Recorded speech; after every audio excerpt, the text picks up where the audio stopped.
Hello. Hi. What's up, everybody? I am extremely tired. Was my mic on? Good. Hello. I'm extremely tired. Like, however tired you think I am, more than that. Hi, everybody. Welcome to my tiny apartment. I haven't beaten Misty, but I'm still here. Don't worry. If you know Misty exists, I think you'll be fine. I'm still in a cave. So am I. So am I. It's nearly 3 a.m. UK. Listen, I don't want to hear it. I've been up for like 2 days straight. I only got like 3 or 4 hours of sleep in between. I was like up 24 hours. I got like 3 hours of sleep. Got up. Played. I just beat Misty like 30 minutes ago. So like there is very little preparation here. I don't know how we're doing this. Welcome to the very first, what is it, inaugural? The very first FireRed and LeafGreen book club. I'm very tired. Making the first meeting 2 days after we started, I thought was plenty of time. It was not plenty of time, especially when I played according to the rules that I set up. Let me get closer. Especially because I played according to the rules that I set up. It made the game actually like kind of difficult. Like a little bit harder than I was expecting, in a good way, in a kind of exciting way. But having the meeting like just over 24 hours later of having to have beaten 2 badges, when you're playing on your own, it's fine, right? You're just like, oh, I can have like a level 100 Charizard, I'll just plow through these, right? Easy. When you are like following your own rules, your own, it's not restrictions, but like, you know, buying into the game's like design, you know, playing like the intended way, or like, you know, trying your best to play the intended way, leads to, you know, I think I have 10 hours in the game and I just beat the 2nd badge. I'm just starting the game. It's been a busy past few days, but I wanted to participate. Hey, I get it. Next week will be easier. We'll have a week in between. And next week, there's going to be a lot of flubs. Because I'm running on like negative energy right now. Not like negative energy, like, oh man, there's negative energy. I mean, like my tank is like negative full. I don't even know how you describe that. I'm so tired. Next week will be fine. We'll have plenty of time to beat 2 badges in a week, right? So next time we do a book club, the day we start will be a week after we start. Okay, that's how we're gonna do it from now on. So I think what is this? Like 5 weekends or whatever. The first weekend will start a week after we like actually start playing the game, because I don't think I'm the only one that had trouble getting past Misty by today, right? So lesson learned. We'll know that going forward. We need more than a day and a half to begin, which it feels obvious, you know, in hindsight. I beat Misty last night. I feel a bit like an overachiever. Yes. Okay, so what are the rules? All right, so first of all, I just want to start with, hi, everybody. Welcome. Again, this is the very first ever FireRed and LeafGreen book club. Thank you for coming. You know, maybe no one would have come. So, like, this is kind of exciting. How was it? Tell me how the game was. I want to just, like, I don't want like details. I don't want you guys throwing stuff at me right now. I just want to know, how are you liking it? I mean, like, a lot of you played before, right? Effort. No, don't throw effort at me. That joke was almost too highbrow for my, I already forgot what I had said before. So many bats. I did hear that a lot. Let's introduce one of the YouTube comments already. So I have a VOD channel. If you could, it's, I think, lore_library, like at lore_library on YouTube. It's the VOD channel that I am putting not only this, but the my own playthrough, right? If you just want to watch and, like, you know, listen, I'm putting my own playthrough there, and there are comments there. So let's look at some of those real quick. Someone had said, I hope I never see another Zubat. So you're not the only... That was their takeaway. So you're not the only one. It's fun. Ivysaur is cool. Ivysaur is cool. There was more lore than I remembered, and random encounters are worse than I remembered. Yes. Tried FireRed before, but never beat it. Oh, so your first... No, yeah. I think you had mentioned that. That's so exciting. Thank you for linking the VOD channel, J12. It's actually better for me now. Felt more boring in early game when I was younger. Really? See, the early game of like Kanto is, I think, my favorite. There's like so much kind of going on. Like the towns feel very like town-like, I guess is the best way to put it. FireRed and LeafGreen are the only mainline games before Gen 9 that I never played besides Yellow. Cool. So this is your first time, like legitimately. It's really fun. Okay. Most fun I've had replaying a Pokemon game in a good minute. Yeah, honestly, same. Very nostalgic and gratifying raising my Pokemon. Cool. Having fun over here. Cool. Found a shiny Clefairy. What? Really? That's amazing. I never actually played the official versions of FireRed and LeafGreen, so I'm having fun. Cool. Hey, cool. No, that's exciting. Yeah, this is great. I'm glad everyone's having a good time. I had genuinely forgotten how beginner-friendly FireRed and LeafGreen were. Yeah.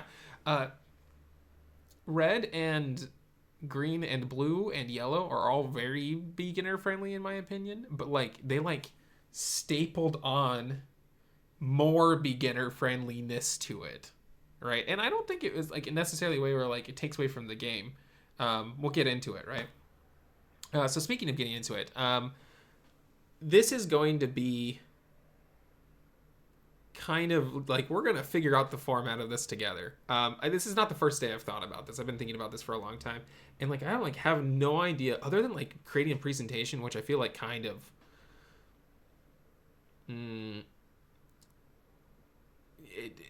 It kind of takes away from like the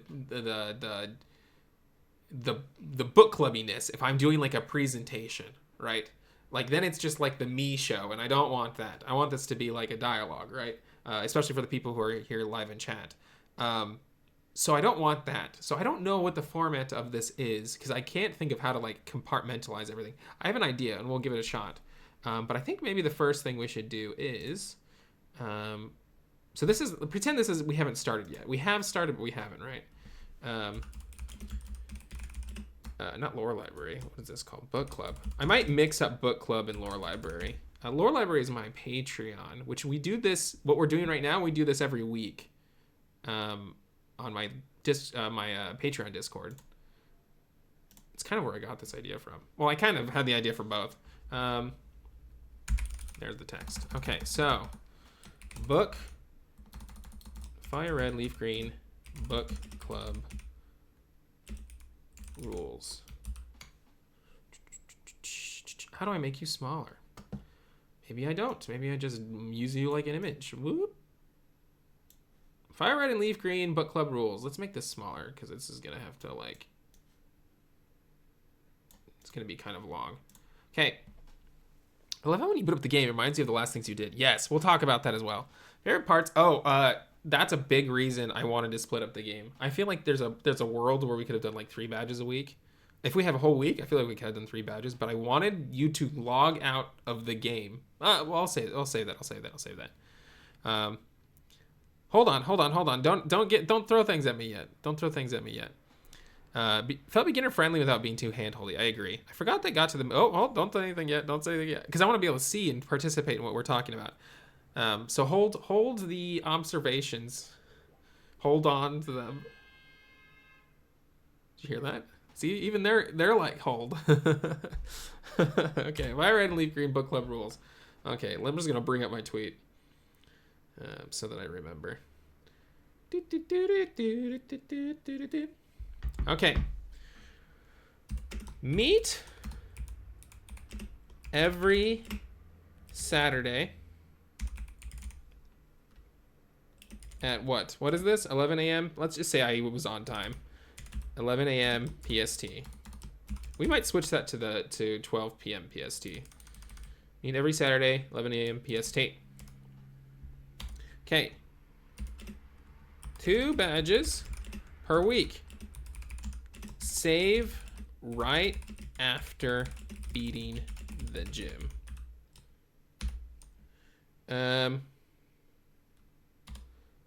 Last week is Elite Four post game. Okay, all right, sound good. No grinding. Use items. We'll explain that in a second. Oop, I lost my page. Okay, and then most important rule. No one has ever played this game before. It is brand new. Can we... Let's do this. Maybe this. Most important rule. No one has ever played this game before. It is brand new. Okay, I think that's good. I think that's everything, right? What else am I forgetting? Oh, you know what? For rules, I think that's fine. I can add like extra details. Is there anything else I'm missing? PDT starts March 8th. What is PDT? Pacific Standard Time? What is PDT? I lived there and I don't know what that means. Daylight time. Whoa, there's a difference? I guess if you don't live there, you have to think about that. If you live there, it's just whatever. You know what I mean? Like, obviously, you change your clocks or whatever. Or your phone does it for you nowadays. Pacific Standard Time. Daylight savings starts next Sunday. I'm in a place where daylight savings doesn't exist anymore. Okay, these are our rules. Any questions? Well, I'll just answer the questions anyways.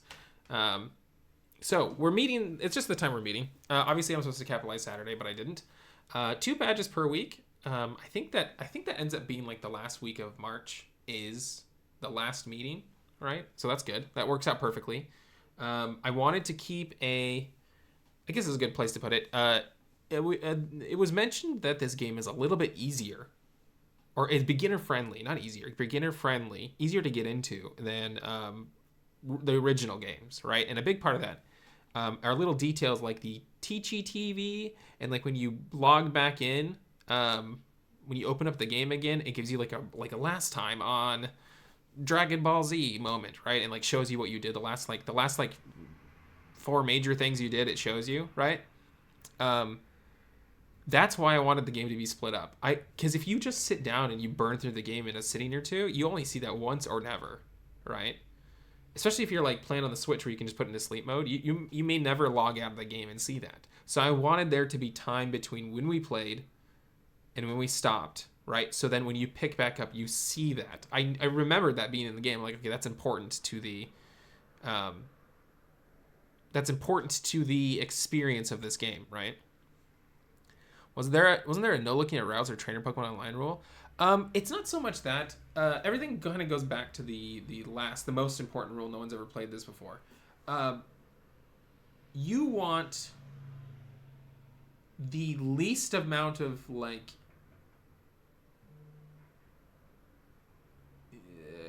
You want, it's like a mindset, right? If by the way, if I lean too far back and you can't hear me anymore, let me know. It's a mindset, right? You're going into the game with like an open mind to learn something new, right? So you don't want to go in with expectations. And so, you know, whatever that entails, whether that's like, I've played this game 1,000 times before, therefore I know the most optimal Pokemon to get. Throw that out, right? I love watching playthroughs.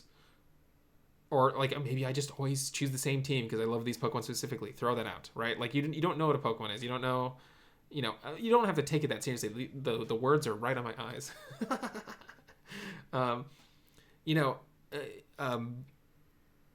We'll give examples once we start going through the game, like what we've seen already, right? You maybe like the anime taught you something like, oh, this is how this is interpreted, right?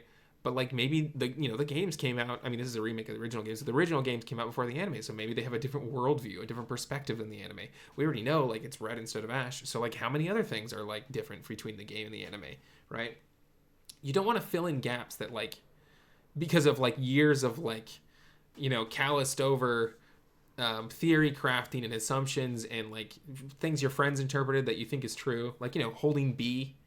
To catch a Pokemon, being down to catch a Pokemon, like doesn't, as far as I know, it doesn't actually work, right? But like that's something like as a community we've all decided is true. Okay, do you see what I'm saying? So you want to kind of undo all of those. So I'm losing my voice because I've I just got off of like a. We'll wait till it comes back. I just finished with like a 9-hour stream, catching up to beat Misty in time. So, yeah, you just don't want to like. I don't know how to explain this. Obviously, you've played the game. Some people in chat haven't played the game, so that's like easy for them, right? But like most of you have played the game. Most of you know what Pikachu is. Like you can't really undo that. But what you want to do is kind of catch yourself. Here, we can put this over here. There we go. That's much better. You can kind of like catch yourself like an invisible like threshold, right? Of like what you interpret as like knowing too much, right? As long as you're trying your best in your heart of hearts to be like, okay, I got to not go in with assumptions, you'll be fine. Like there's no laws if you like, assume something wrong and you don't catch something or whatever. Because it's been stuck that way with you forever, right? Like it's fine if you don't if you can't completely 100% remove the game from your brain. Like it's not a big deal, but it's just like try your best. Make yourself open to learning. Exactly. The same thing goes with the grinding. People are we had a discussion in the last stream, like what is grinding, and I just said it's whatever you think it is. To me, my threshold is like whenever it feels like I'm doing it extra. Like if I had a teacher over my shoulder, right? And I'm like on a test, and like the one rule of the test is no grinding, right? You can battle against Pokemon, you battle against wild Pokemon. Like if you're going from one town to the next town, and you're battling Pokemon along the way, like that's not grinding. That's just battling Pokemon. Like I can't beat this gym, I have to level up my Pokemon. To me, that's not grinding. That's just like a requirement for playing the game, right? But whatever your invisible threshold is for like grinding, if you were taking a test and the one rule is not grinding and a teacher was to like be hovering over you, if you get that feeling of like, uh-oh, I'm going to get caught, right? That's grinding. Just whatever you think that is, that's grinding, right? First time in your stream. I know from Twitter. Wanted to say I love your takes and opinions. Oh, thank you. And I'm cool. Thank you. Jeez. That's very nice. I feel like it's been fun looking up stuff on how physical and special split work in Gen 3 since I never knew how that worked. But looking up the best Pokemon to account for. The system is boring. Yeah, I don't even like looking at things under the hood. First of all, anything I say, you don't have to follow. It's your game. Enjoy your game. Nothing is like a hard and set rules. There's a reason why I want everyone, like I'm suggesting everyone do this, and that's so we all have the same experience, or as close to the same experience as possible. In fact, the closer our experience is, the more interesting the difference is. Right? So if we're all not grinding, okay, but someone starts with Bulbasaur and then I start with Charmander.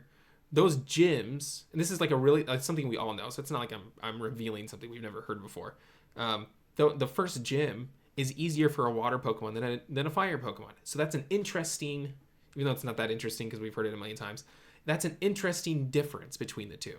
But that suddenly loses value if I have a level 100 Charmander beating Brock, and you just have like you played it straight, right? Like you didn't grind or anything. Like that comparison loses value. Does that make sense?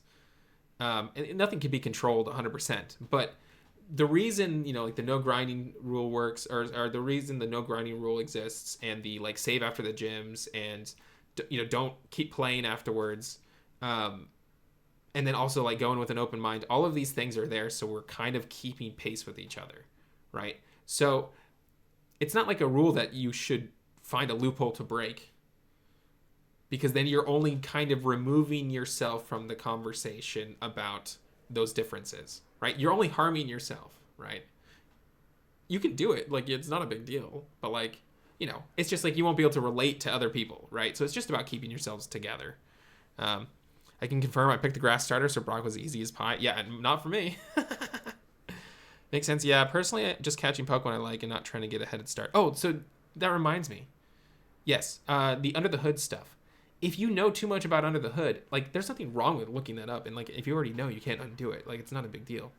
But if you know too much stuff about under the hood, the reason it was under the hood to begin with, so like IVs, EVs, stuff like that, was to make your Pokemon feel alive, right? Keep in mind, we're not playing competitive. We don't need to have a competitive mindset for this game, right? It's the opposite of a competitive. Competitive is not about picking your favorites, it's about picking a team that works, right? Single player is about picking your favorites, right? Nature's the reason the reason natures aren't like speed boost 3, speed boost 4, negative speed boost 2. Like the reason they aren't called that, and they're called like bold and sassy and quirky and quick and hasty, right? Is because it's describing your Pokemon's personality. Okay. Again, this is about like buying into the world of Pokemon, buying into how the developers want you to play the game, right? So like, yes, I know what they actually mean, right? Well, actually, I don't know. I haven't memorized them, and I've purposely not memorized them.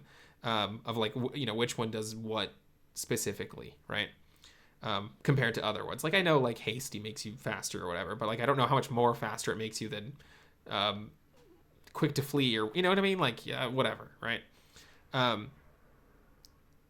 They're there to make your Pokemon feel alive, right? And so then when you fight your friend who has a Pikachu, your friend could have like a level 33 Pikachu, and you're battling, a level 32 Pikachu, and suddenly your level 32 Pikachu is still faster than a level 33 one. Your friend's like, what? How did that happen? You know what I mean? Like, well, my Pikachu's hasty. You know what I mean? Like, do you see the world that you're like accepting, experiencing when you are like I said, buying into the game? I really value like like obviously like if it's like the world politics and stuff like that, like you should be informed. But like when it comes to games, I really love not being informed. I love not knowing things. We were talking about in chat how like I would miss items or whatever. I'm like, that's awesome, because that means first of all, next time I play, there's new items for me to find, and second of all, it makes my playthrough more unique, because like point A to point B is not the same as your point A to point B. You know what I mean? So, anyways, these rules down here, they all exist, and there's very few rules, and they're not like enforced, right? But they just exist that you try your best to play the game the way the game wants you to play it. And I don't mean like you can't do different play styles. Obviously, we all have different Pokemon. Obviously, we all go different paths, right? I mean, like we go in the same general path, but like maybe you're hanging out in this grass patch, and I'm hanging out in this grass patch, right? Obviously, you can play the game your own way. Like, oh, you have a whole team of water Pokemon. Like, whatever. I don't care. I don't care in a positive way, like supportive. I don't care. Not like I don't care. Get away from me. Not like that. I have to clarify. I don't know if my tired tone is affecting the way the words I'm saying are coming across. But these exist just so you like get to experience what they were trying to get you to experience as much as possible, and also keep pace with everyone else. Okay, now I can read some in chat. I'm actually kind of playing it in the anime-ish way, only catching Pokemon I want for my team. And that's how I always play it, making it a bit more challenging and making it feel more like an anime trainer journey. Heck yeah. The help system actually tells you what types in physical and which are special, along with competitive type matchup list, which is more than a ton of modern games. That's true. Someone pointed that out, and I was like, oh, it's like literally in the game. I don't think there's anything wrong with learning type matchups. I think that's fine. I've started with Bulbasaur. To easily get through the game with minimal grinding. Yeah, but see, even though I also know that's true, like maybe you wouldn't have known that if this is the first Pokemon game you've ever played, right? That's like impossible to like get your mind in that mindset. But you want to try your best not to do like too much pre-planning, right? I just don't like lax and gentle. A mix up which defense is there sometime. Good. Keep mixing them up.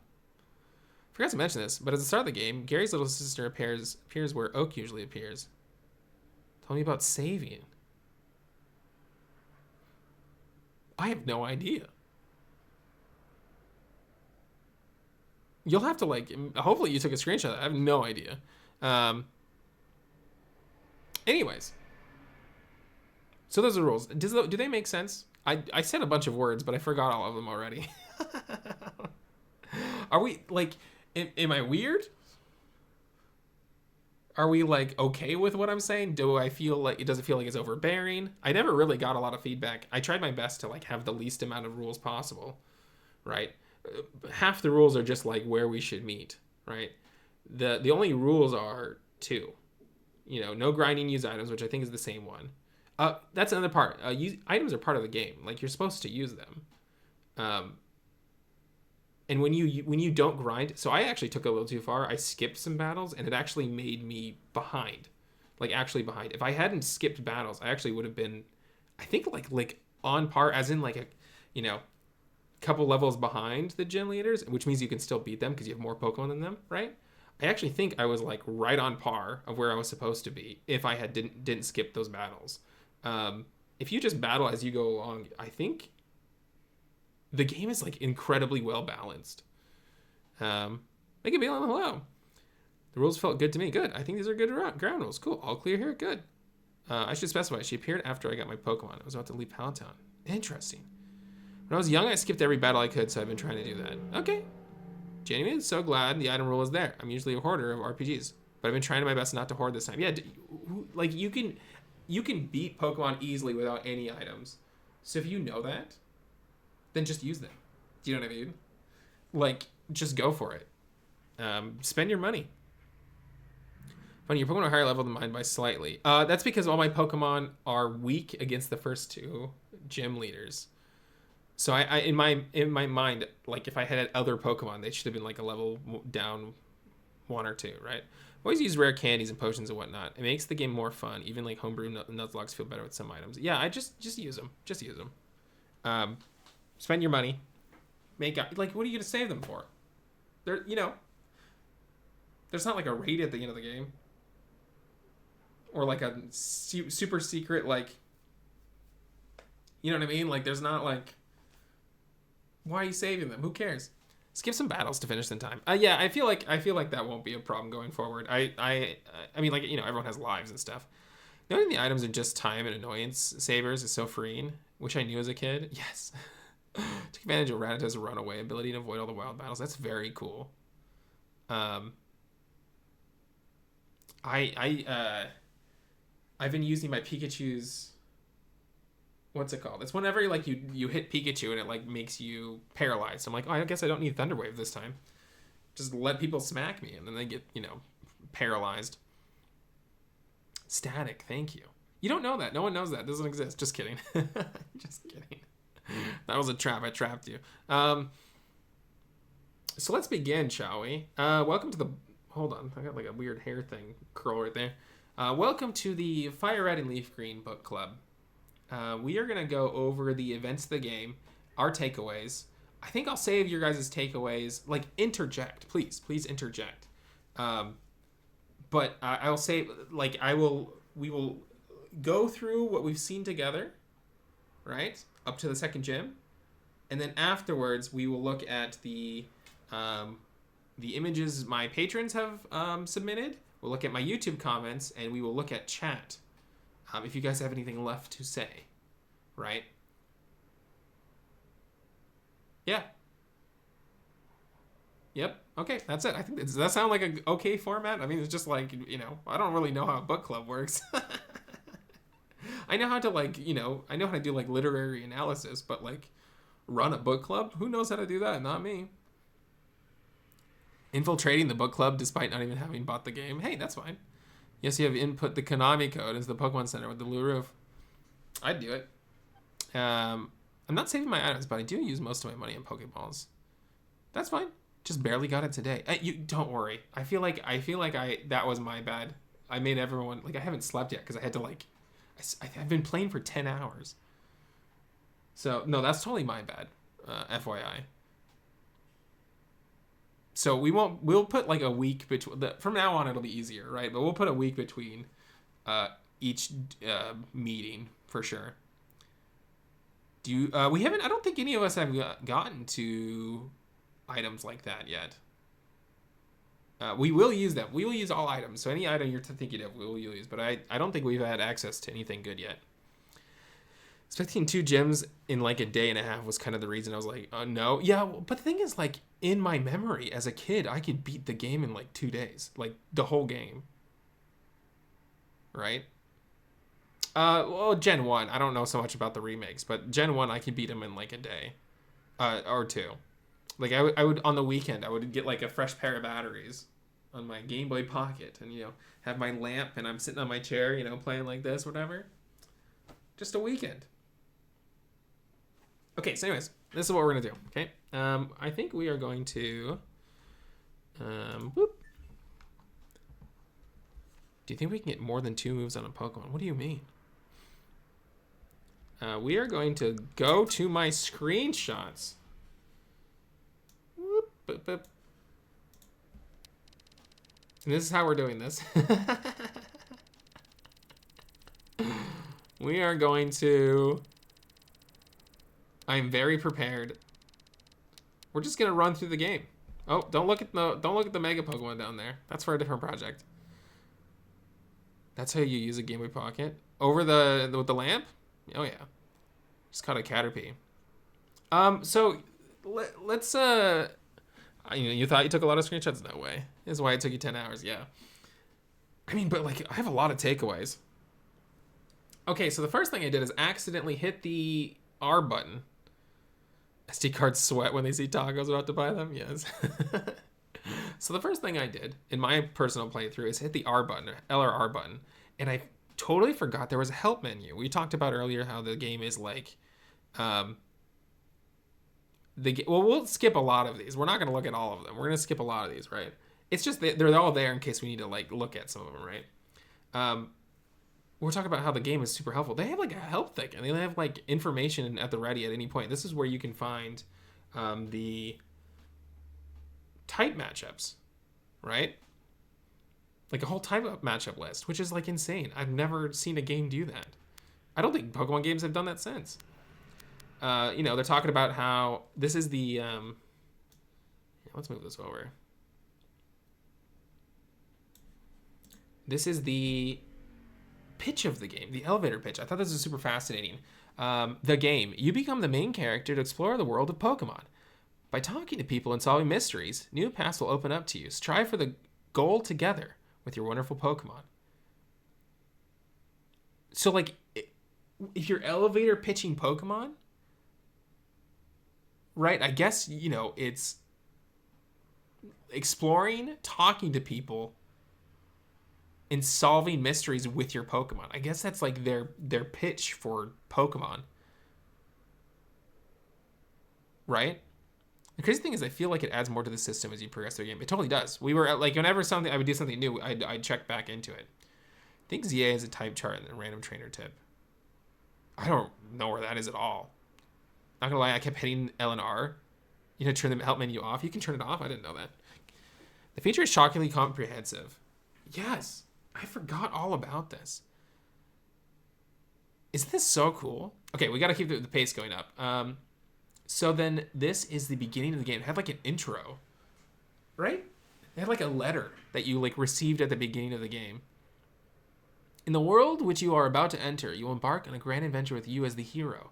Speak to people and check things wherever you go, be it towns, roads, or caves. Gather information and hints from every source. New paths will open up to you by helping people in need, overcoming challenges, and solving mysteries. And see, like, that's the second time they've said that. At times, you'll notice you'll be challenged by others and attacked by wild creatures. Be brave and keep pushing on.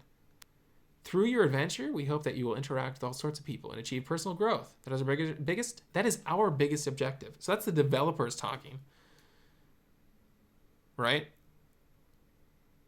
So, like, if you were to ask a Pokemon fan what Pokemon is, none of them, I don't even think me would come up with, like, I would say things like, oh, you're supposed to, like, interact with people and explore. Like, I think I would get that far, right? And I guess personal growth and stuff, but, like, this is way more, like, I wouldn't say, it's not, like, high concept, but, like, flowery, or, you know what I mean? Like, a lot more, like, feel good, do you know what I mean? Like, they're trying to, like, wholesome. Yeah, it feels more like, not admiration. What's it called? This aspiration. It's a very aspirational, right?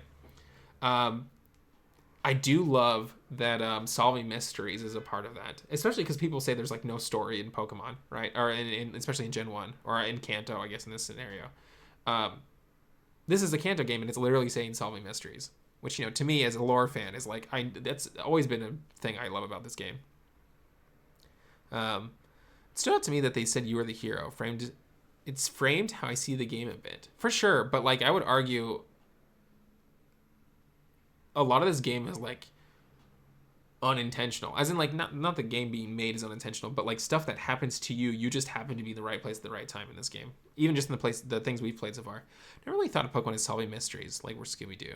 See, to me, I think this solving mysteries is solving mysteries in the like cryptid sense. Right? Solving mysteries in the like, oh, Bigfoot or the Loch Ness Monster. Like that's the kind of mysteries I think. Not like, I mean like kind of Scooby-Doo is kind of also like that, but like, you know, we're not like, it's not magnifying glasses like that brand of mysteries. It's not like Nancy Drew or, you know, where in the world is Carmen Sandiego? Not that kind of mystery, but like the like, oh, there's UFOs and aliens and you know what I mean? Like that kind of solving mysteries. So anyways, welcome to the world of Pokemon, blah, blah, blah. Let's see if there was something here. Oh, I noticed they didn't erase, so I'm a pixel artist now, right? And obviously we're playing this on a big screen. I noticed they did not erase the green pixels. They didn't make them transparent between his arm and his leg. His right arm and his leg. So there you go. Now you can never unsee that.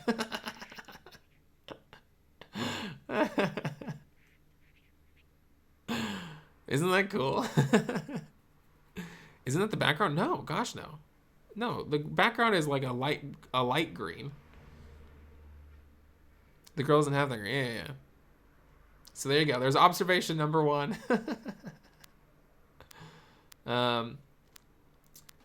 Here's another one. He's been your rival since you were babies. Your rival.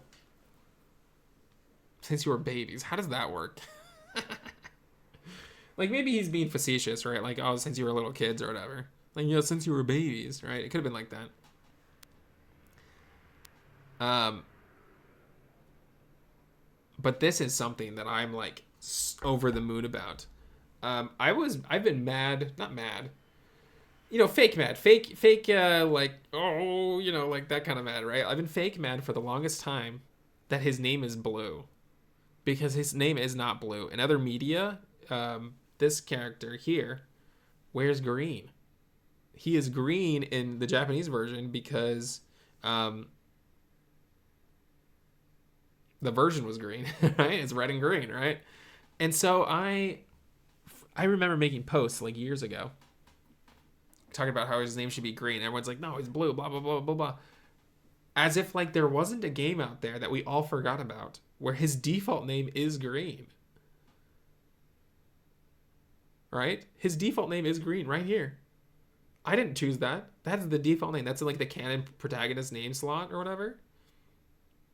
His overworld sprite is green. Yes, his overworld sprite is green. In Pokemon Origins, he's wearing a green outfit. When you see him later in Sun and Moon, he's wearing a green outfit.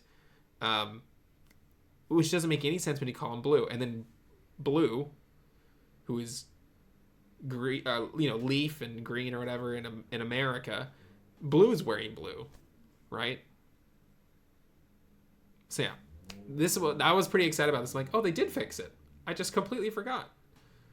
They did actually fix it. His name is green. So when people are like, his name is Blue, like Bulbapedia, just kidding. I love Bulbapedia. Bulbapedia has him listed as Blue. His name is green. It's right here. That's the canon name. Granted, I'm sure like American merch just calls him Blue, right? So I'm sure that's why it's Blue. His default name is Red and LeafGreen. Yeah, but like, you know, Gold and Silver's names swap in Gold and Silver, right? Does Kazantoru mean anything? I was wondering the same thing. Thanks for playing. Thanks, I'm playing for real. What are you talking about? Wait, what? Thanks, I'm playing for... What are you talking about? I find it funny how he's called Red and LeafGreen. Yes. But neither of them are blue in these games, right? He's blue in Johto. Yeah, no, I'm fake mad at Bulbapedia. I'm not. There's reasons his name is Blue in America. It just is, you know, it doesn't gel with like what is being portrayed. It's only blue because of blue version. When you name your own rival, I think the discussions of canonists for their names goes out the window. No, I don't think so. I mean, yes, I get where you're coming from. But the canon name always just happens to end up being that slot. Okay, so that's another observation. And if you guys have any observations, like I'm trying to keep up with chat and also keep things going. If you have any observations, like as we're going through the game or whatever, like this in this sped up way, um, interject. So in Pokemon Masters, they just added Classic Red, and Classic Red says this line out loud. He says, "Okay, it's time to go." And so like this is Red talking right now. I just think that's cool. That's literally Red talking right now. This is another thing I think is cool. The TV stand, something I didn't notice before. Okay. The TV stand has, if you like grew up in like, I mean like I'm sure this existed before and it probably still exists, right? But I feel it was like very popular in like the 90s. To have the TV stand with the glass doors at the bottom where you put like your media into, like your media center or whatever, and it has little magnets, right? At like the tops of them. So like if this is the door, it has little magnets right here. And what you would do is you would lay down, right? And you would stick your toe on it and open it. And like it goes like, and it like swings open. And then you close it. And it goes like that with a magnet. And you just do that all day long. You just do that all day long. So anyways, I didn't realize that was like a part of this TV. That's a glass TV stand. Never noticed. Exactly, right? Isn't that cool? Isn't that just the coolest thing? Memory unlocked? Yeah. The ones that lock and open up when you push it? Yeah. So fun to do that. Yeah. So that's what that is right there. This is why you don't go into playing this game like you know all the answers, right? Because like I've seen this TV 1,000 times. I drew this TV in fan art. I'd never noticed the little like glass doors or whatever. TV stand for my first apartment? Heck yeah. Is it the one time they put the older gen consoles in the remake?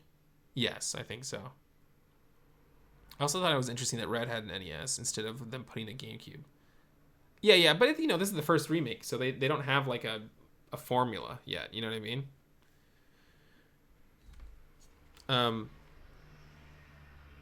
Like they didn't know. Like I'm sure they knew on some level they would make more remakes, but like they didn't know like that it just didn't exist yet. That's not part of their world. The potion in the PC, classic. Four boys walking on the railroad. That's talking about Stand By Me. If you'd like, it's not gonna be for a long time, but if you'd like, we still haven't watched Stand By Me in my Lore Library Patreon. Every week, except for during the FireRed and LeafGreen book club, every weekend, the same time as this meeting, we usually watch movies to like research them for projects. Basically, what it is I'm researching things, and people are welcome to like join me, right? And so we watch all the things that like inspire other things, right? Or like eventually we'll do like actual book clubs with books, right? Eventually we will be studying like Gen 1 Pokemon. That's going to be like the finale of all my projects, most likely. So it'll be a while from now. But when we get to that point, we will be watching Stand By Me for sure. If you're a girl, the mom was actually watching a different thing. Yes, I did hear about that. If you're playing the girl, you get a reference to the Wizard of Oz. That's so cool. Yeah, very cool. How do you know it's not Thomas the Tank Engine? I just feel it in my bones. The Stand By Me reference is like iconic though, right? And then he says, "I better go too." Yeah. And so like then that's Red talking right now. Then that's so cool. That's so cool. Red is talking. Boys leave home someday. It said so on TV. I think that's like a little fun personality to your mom. You know what I mean? What an interesting line. She like gets her advice from TV. Professor Oak next door was looking for you. So this is something I wanted to talk about. Again, if you have any interjections, please join in, right? By all means. This is something interesting I was talking about. They guide you. This is them like this is game design happening right now. Like obviously, you know, like they're just telling you where to go. Like, you know, like it's like this is no different than a waypoint marker, right? But it gets more complicated in a second. Um, they do the railroad scene, the bum chicken music video. Yes, they do. I'm just using the circumstances behind the red and green starting their journey when they do. If there's any significance as to why they started when they did. And Oak had been waiting on something. Okay, so yeah, we will talk about that, at least partially. I can just say this now. I don't think there is any like you don't start till you're 10 years old rule. I don't think that exists in this at all. That's something like, you know, like the anime established or whatever. Talking about like don't go in with presumptions. I don't think that exists in here, and we'll get to that in a second. So this is like one piece of the puzzle. Okay, so memorize this. You get when as soon the first person you talk to is your mom, and she's like, "Oh, Professor Oak's looking for you," right? Pallet Town, shades. You know, all of the names are colors or whatever.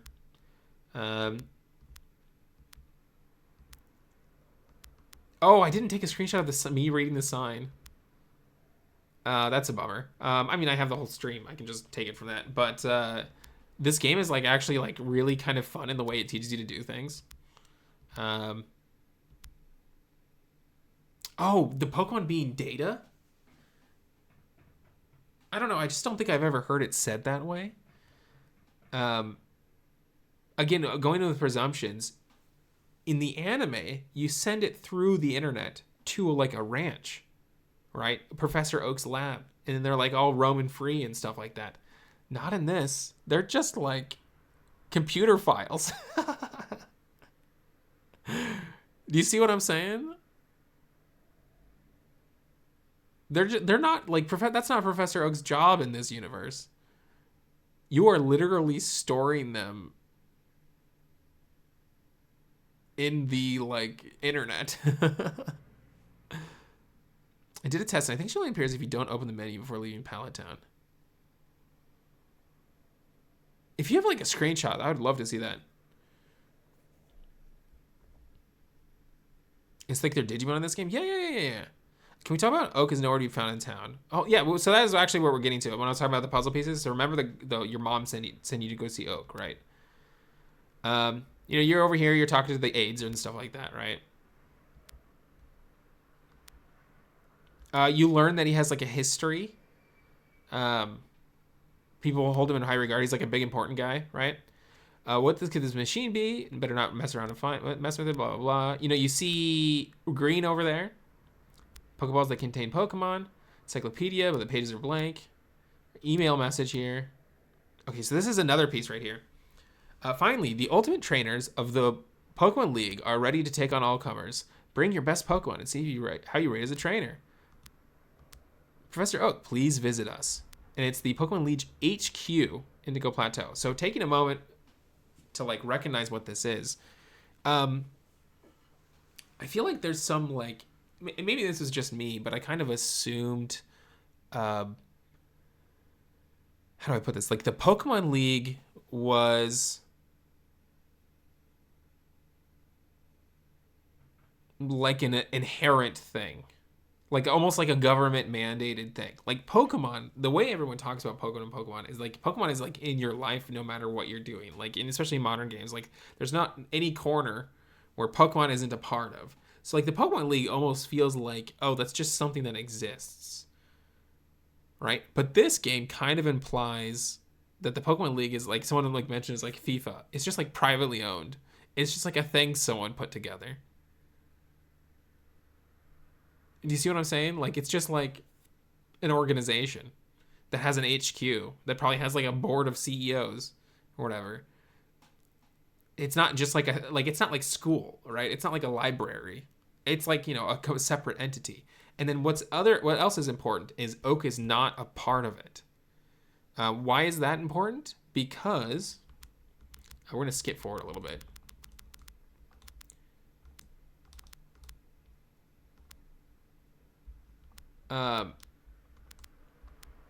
Professor Oak gives you his Pokemon. When I was young, I was a serious Pokemon trainer, but now I'm old and have only these 3 left. These are his Pokemon. He's giving you his Pokemon. they aren't like, I mean, like, granted, he could have just caught them recently. Like, that part is, whatever, because they're only like level 5 or whatever. Um, but I feel like the anime kind of implies, the whole like 10 years old thing, right? Like, like, oh, you start your Pokemon journey at 10 years old. Like, to me, that's like implying that like that's like an Indigo League sanctioned thing, right? Um, like getting a car, you know what I mean? Like, like, oh, here's your trainer's license, which exists in this game.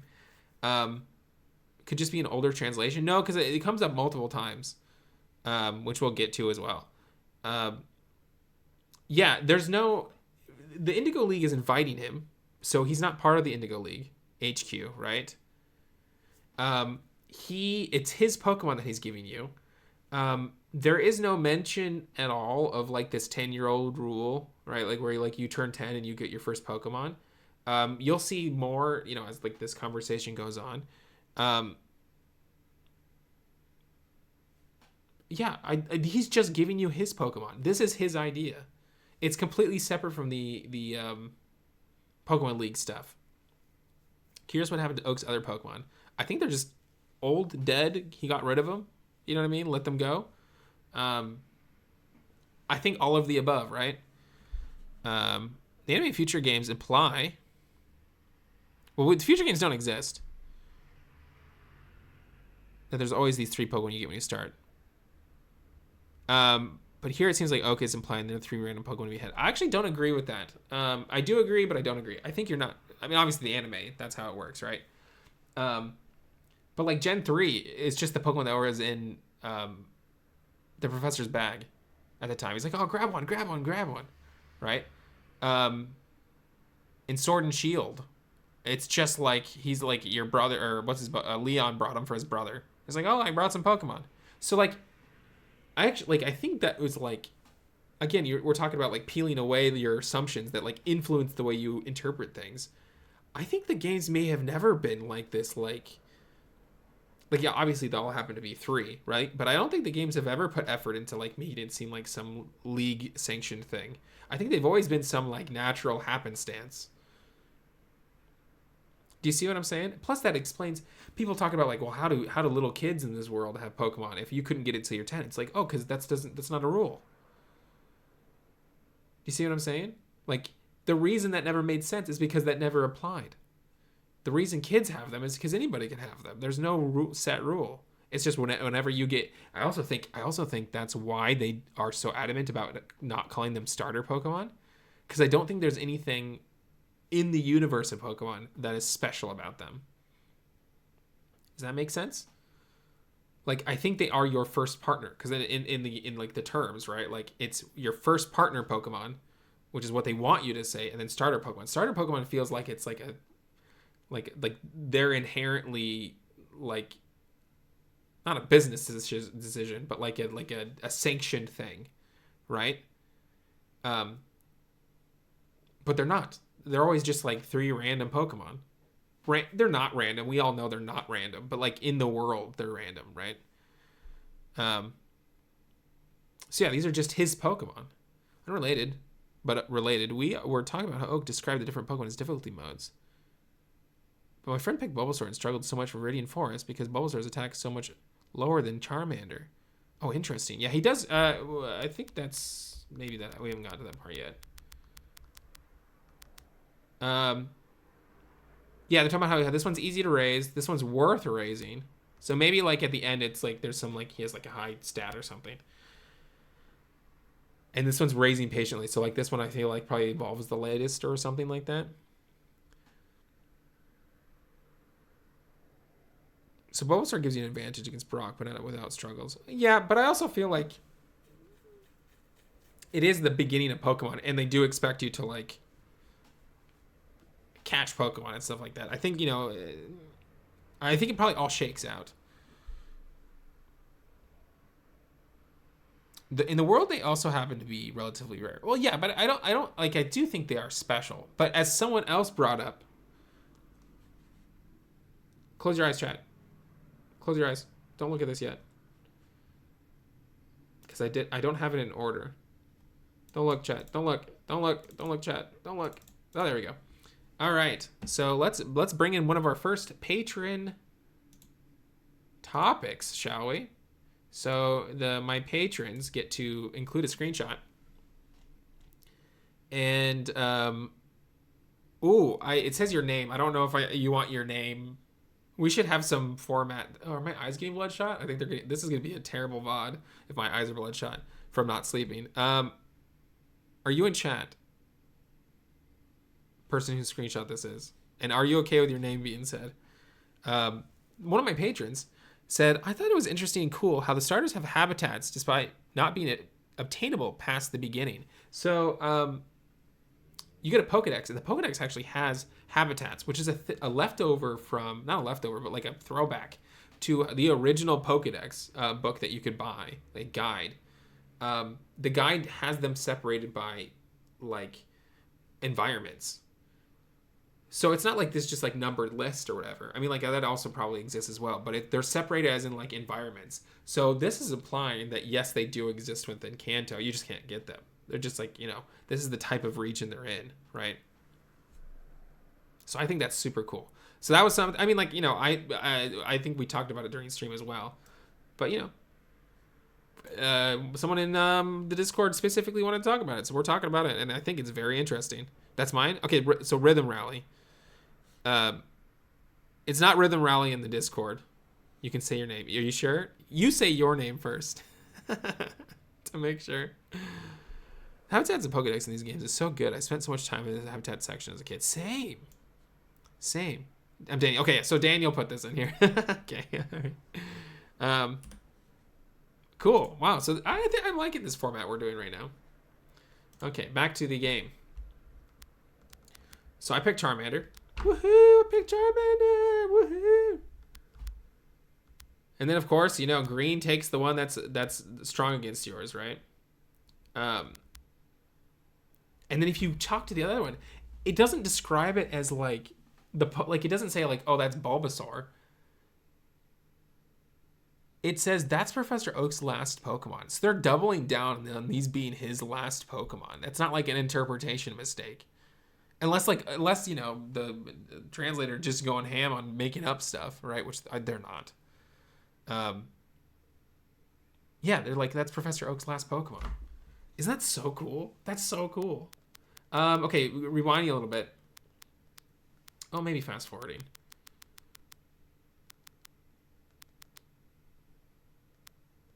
Oh, no, let's rewind. Let's go in order. So he's describing, so he goes and grabs, oh, no, here we go.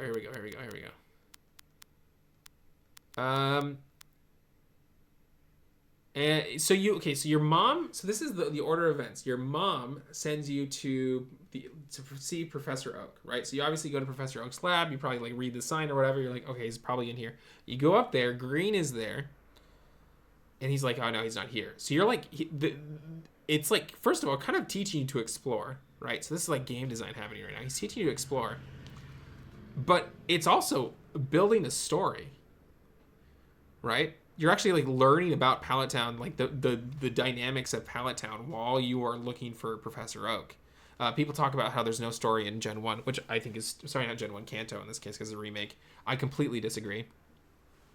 There's very much a story in Kanto, and it's just like told to you differently. It's told to you like through context clues, right? So then you're looking for Professor Oak, and you end up in Green's house, right? And so you meet Daisy, his sister. My brother Green is out in Grandpa's lab. So like if you had gone into the house first, she would have sent you down to the lab, right?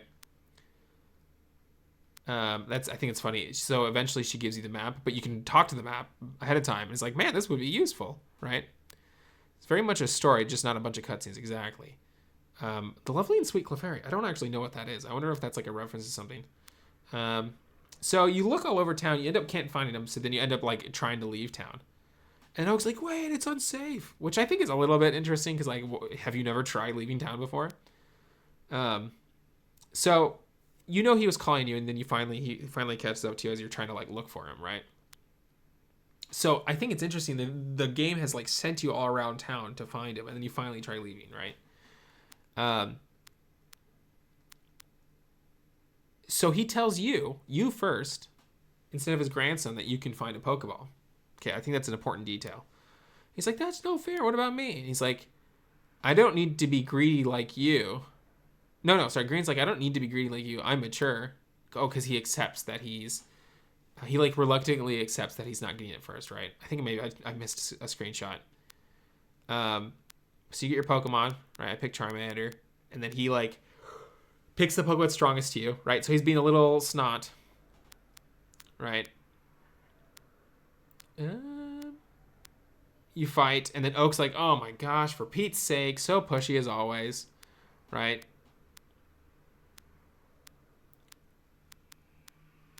This is important. It's like, smell you later, the iconic smell you later. So you go back to Daisy's house. Because he's like, I think he says, maybe I didn't take a screenshot of it.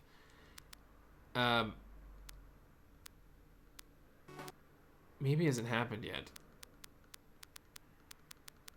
Man, did I not take a screenshot of it? Bomber.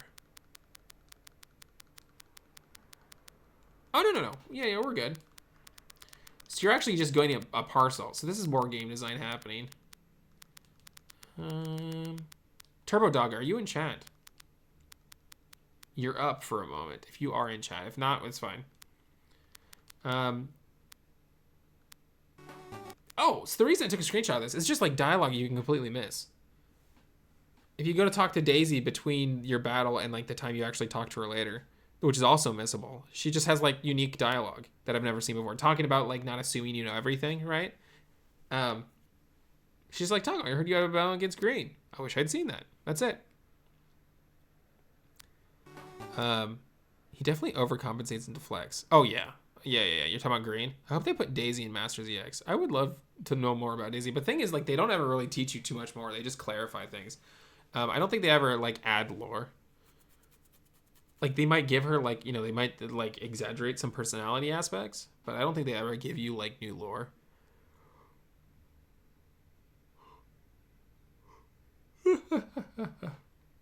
Anyways, I don't think Turbo Dog's in chat.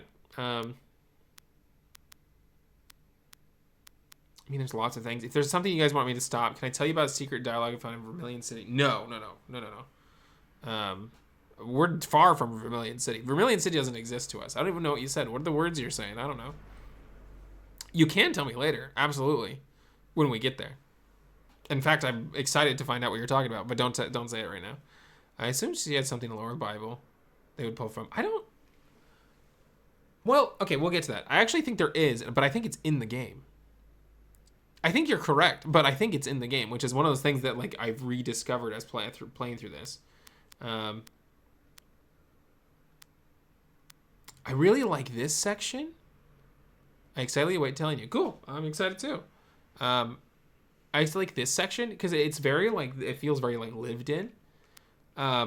You're getting sent to go pick up a package or whatever. They're like, oh, you're from Pallet Town. An order came in. Can you take it to him? This is how orders work in Japan. If you get something sent to a convenience store, you can like pick up your package there at a convenience store. I picked up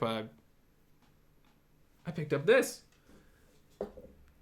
at the convenience store. I bought this secondhand. Whoop. A little winged Karibo. Bought this secondhand. Picked it up at the convenience store in a little box. So like, that's cool, I like doing that. So I've lived this experience. You can do that outside Japan. I've never sent anything to I'm sure you can, but I've never sent anything to a convenience store before. Oh, here's another thing. Another thing I noticed. It says the top 8 gym leaders.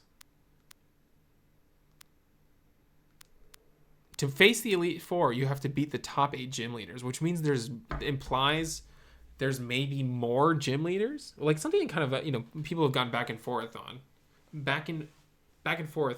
whether or not there's more gyms than just the 8 that you see. Because the game is like a summarized version of the region, right? In the anime, there's like unofficial gyms. We aren't going to talk about later in the game, but like not a gym, right? But this is implying there's more. Right? This is implying there's more like active gyms, like part of the Indigo League HQ services, right? There's more than just the 8. These are just the top 8. So I find that interesting. The reason I was wondering if TurboDog is in chat. TurboDog is playing through this game in Japanese. And they said that the wording is a little different. So this might actually be this might not be correct. Like, this might have been a case where they were trying to convey something, but they didn't convey it in the way that like they expected, 30 years later for somebody to be picking it apart like as a lore detail, right? And she's like, "Don't look at my notes."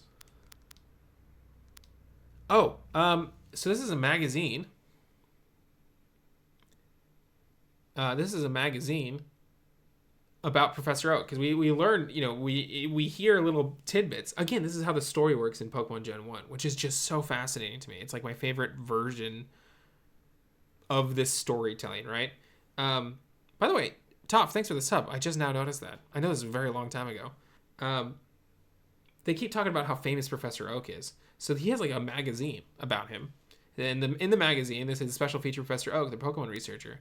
He reportedly lives with his grandchildren, Daisy and Green. So that's the only little bit of information. So suddenly that recontextualizes his dynamic with Green. Right? He's poking fun at him. He's like, "Oh my gosh." Right? He lets you have the Pokemon first, and he tells Green basically to be patient. Right? If they're living together, that's like a parental role, right? It's not like, "Oh, my cool grandpa down the road." Like, that's his like surrogate father or whatever. Do you see what I'm saying? So like all of these things he's doing, like it's like it like builds a story where it's like all of these things like letting you get the Pokemon first and telling him to be patient or whatever. That's like their dynamic, right? He's like basically teaching Green lessons. You know what I mean? Like it's like a super subtle thing, but he's the dad in this scenario. I just found that super interesting. It really just recontextualizes the whole dynamic. I do remember there were random kids with bad gyms in the anime, if I recall. Oh yeah, I remember that. Anyways, so yeah, he's like his dad. I think the like what's his name again thing, it gets recontextualized as a joke in Let's Go, like as he's like poking fun at Green or whatever. So yeah, that's why like this is happening, right? He tells you. By the way, and I guess we haven't gotten there yet. Here's more colors: Viridian City, the eternally green paradise, vermilion green, right? The guy with coffee. This is funny to me. This guy's like, "Oh, coming up with nicknames is fun, but it's not so easy to do." And this is the nickname he came up with. Spearow, named Speary. He thought long and hard about that one. Gramps, that joke is getting old, something along those lines. Yeah, it seems like he's like not. This is a terrible way to explain it. But it's not trolling, right? He's not trolling his grandson, but he is like.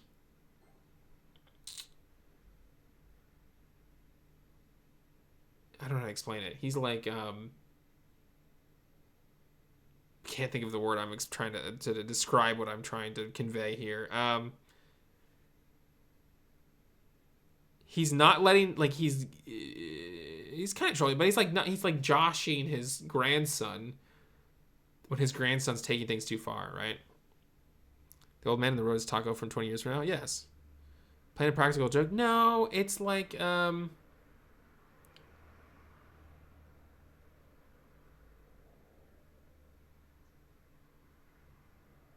I can't think of what I'm trying to say.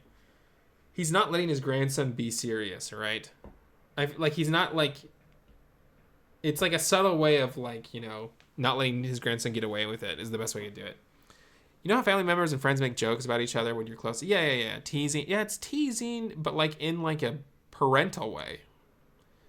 Obviously, your parents don't forget your names or whatever, but like whenever Green is taking himself too seriously. It's like that kind of thing, right? Like where it's like, okay, let's take it down a few notches, right?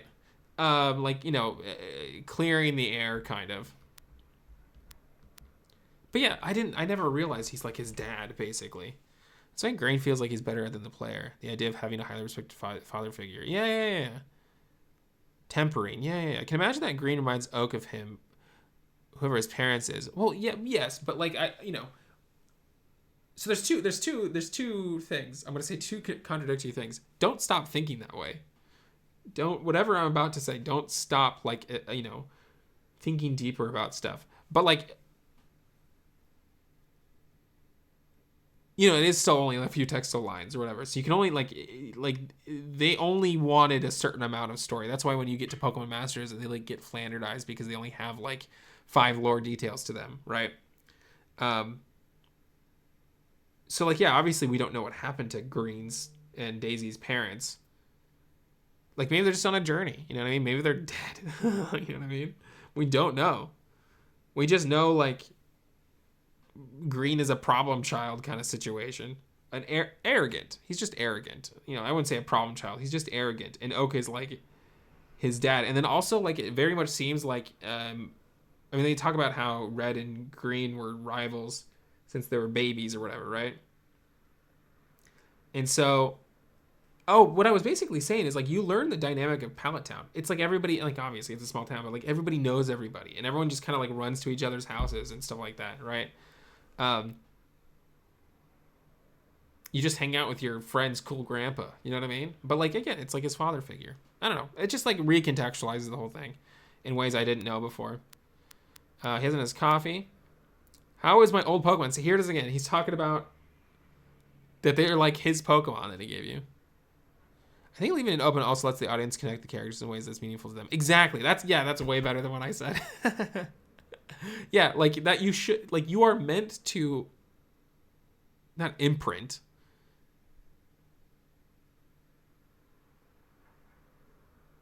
You're meant to like, it's kind of like a blank slate kind of situation. Yeah, we can only like we're doing both. We're learning what the game is trying to tell us, and then we can speculate, right? So it's both. Gary in the anime, it's nice to have a grandpa in Pokemon business. Yeah, well, the thing is, like, like as a kid, you don't know those kind of things, right? Like, I didn't know growing up that I was poor, right? Like, I was super poor growing up, and I didn't know because my parents worked hard to make it not seem that way, right? And so, like, as a kid, I didn't know my cruddy situation, right?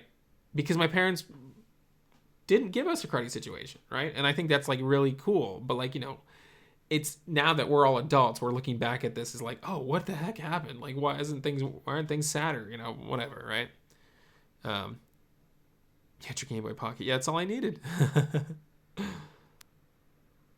And he's talking about how like they're growing attached to you instead of him, right? Oh, I want to know what the custom Pokeball is. That's so cool. What is a custom Pokeball? He had it on order. And he's like, oh, I almost forgot. What did you call me for? So then now you find out what he's been calling you for, right? And he wants you to finish his dream. So again, nothing to do with the Pokemon League.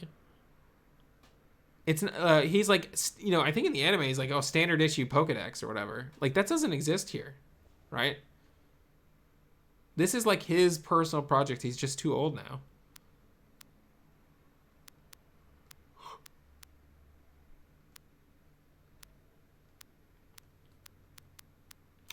Yeah, it's his dream. He's too old now to get the job done. The thing is, like, I think he has access to Pokemon. The intro screen, he has a Nidoran or Nidorino or whatever, right? I think he has access to Pokemon. Like, obviously, he's studying them. But yeah, so I think there is a difference between the Pokemon he's studying and, like, the Pokemon that were his. I did a picture to the club channel. Okay, I'll look at that in a second. As a kid, I assumed the custom Pokeball was a Master Ball. Hold on, the Master Ball doesn't exist. Hold that thought. Put a pin in it. In Takeshi Shudo's treatment for the anime, I'm pretty sure he didn't say anything about the Garys. That must have gotten auto-modded and then reappeared.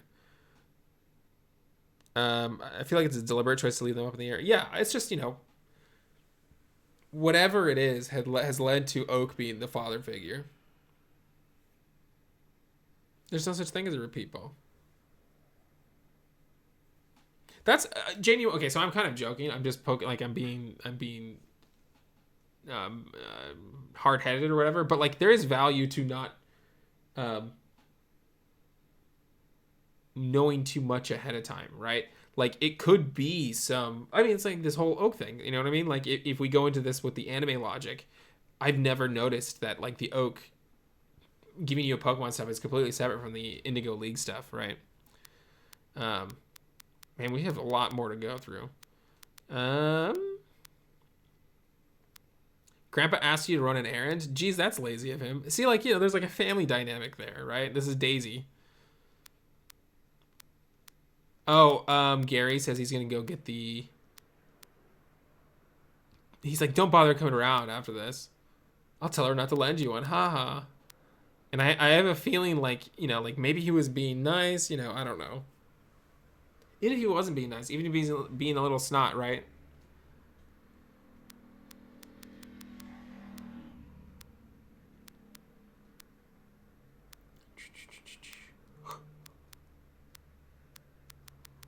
The guy teaches you stuff. Oh yeah, this guy?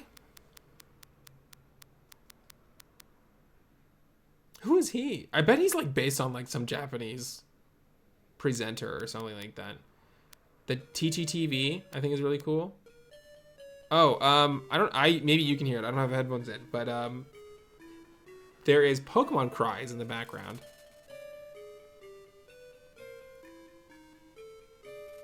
That guy's based on Kenka. Are you serious? I'd buy it. I don't know if you can hear it, but there's Pokemon cries in the background.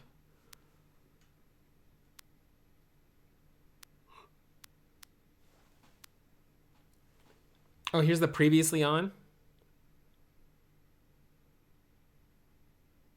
Here's the previously on, right? Like, this is why I wanted the game, the book club meetings to be like separate events, right? So you get to experience this.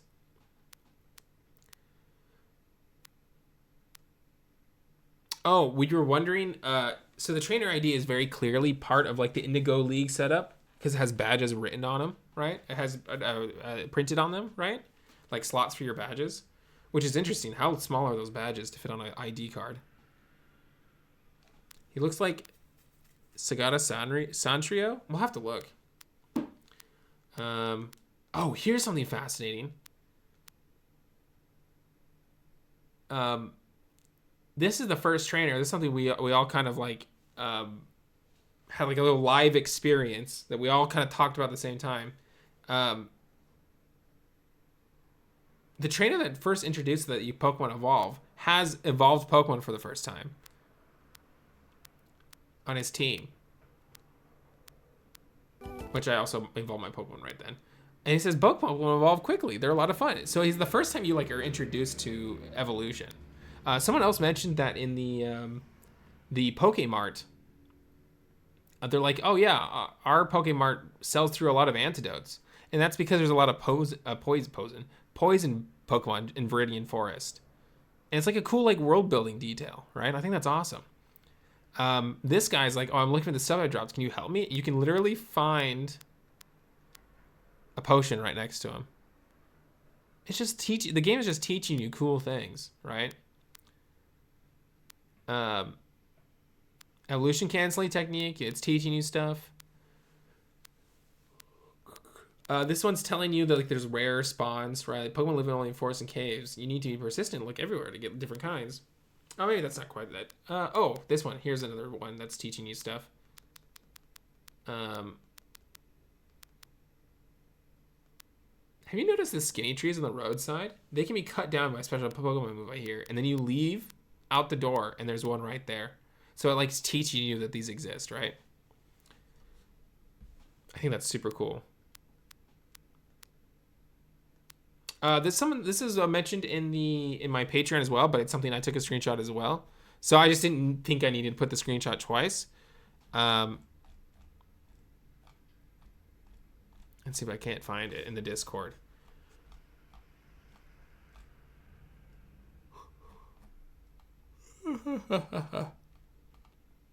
So Adept. Is it Charon or Sharon? Sometimes I just say adept to make sure like I'm not correct or not correct, not incorrect. They posted this as well. This is like lore contextualizing why Pewter City is a like beginner friendly, like a beginner town, right? Like that you would start on your journey. Not like they know they're a beginner town, but this guy's like being a hater, right? He's like they're all just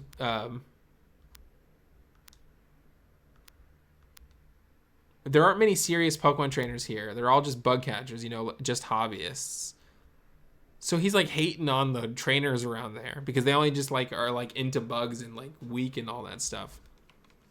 I think that's super cool. It's strange that the girl tells you there's an evolution canceling technique, but how not to do it. I feel like it's just intuition, right? You're starting to hear about Team Rocket ahead of time. You hear about Clefairy ahead of time. There's this weird thing.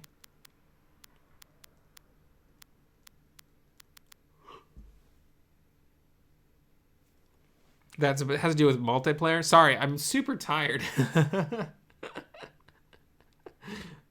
Because I've been up forever. I've been up since this time, like yesterday.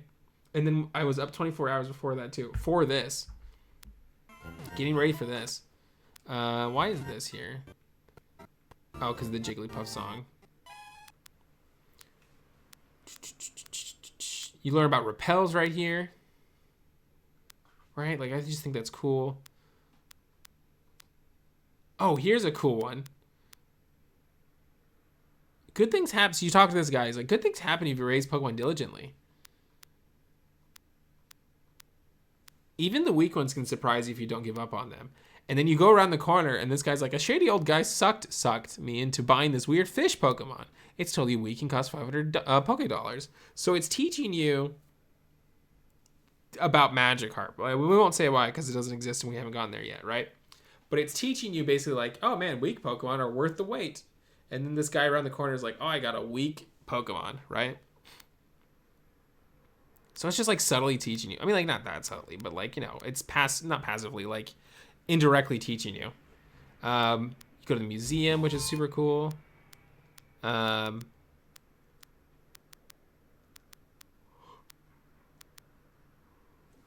You'll learn more about, on like the bulletin board, you hear more about Team Rocket.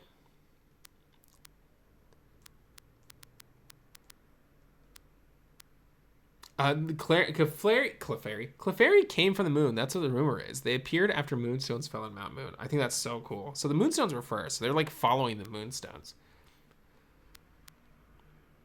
You go into the museum, and there's this old man that says, I should be grateful for my long life. Never did I think I would get to see the bones of a dragon, and then it's Aerodactyl, which I think is funny. He's like, are you okay, old man? There's a photo of this here.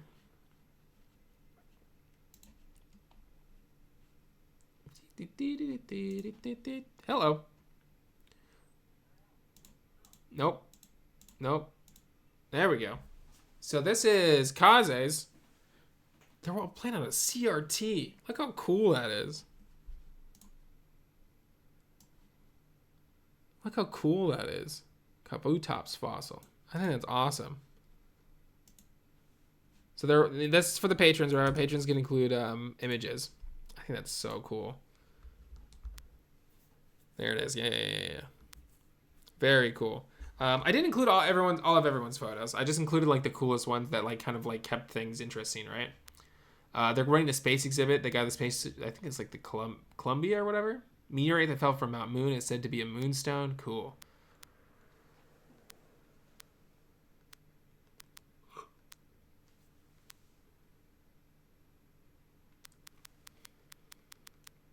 Finally talking to Brock or whatever. You go watch the VOD. The fight against Brock was awesome. We used stupid strategic moves and won after like 3 hours. Yeah, look at my team. Level 12.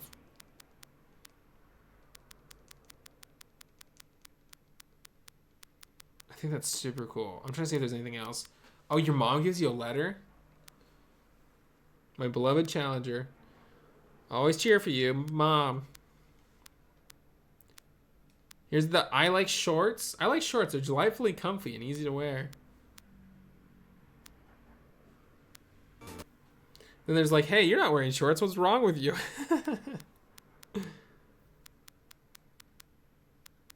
What else? What else? What else? What else? What else? I think we're like actually kind of almost caught up now. Talking about Team Rocket again. So they're laying down the seeds of Team Rocket, right?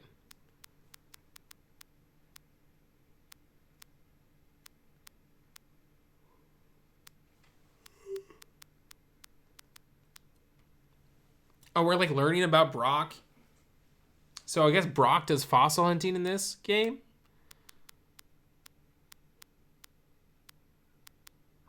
There's the Team Rocket's in the cave for some reason.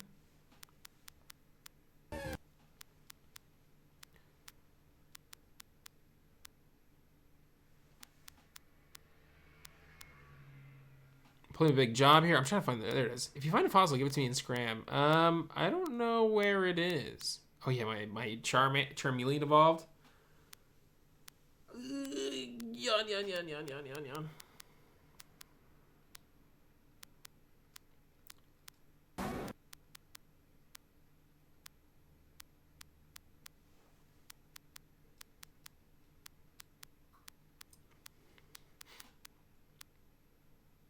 Oh, okay. So you, I don't know if I passed the dialogue. Team Rocket is looking for fossils to sell money, but you find out that the fossil stuff is connected to Cinnabar Island. So like people talk about there's no like overarching story or whatever. Like that's what's being built right now. To sell money. Listen, I'm tired. Okay. The running shoes feels reaffirming that you are going in the right direction. Oh, for sure. Probably hunting Clefairy. Probably catching Zubat. So they're talking about research on regenerating fossils, right? So like that's what Cinnabar Island's doing. Or at least that's what's known about Cinnabar Island. So like, you know, you're starting to like actually like build a story. We don't know anything about Cinnabar Island yet. Though.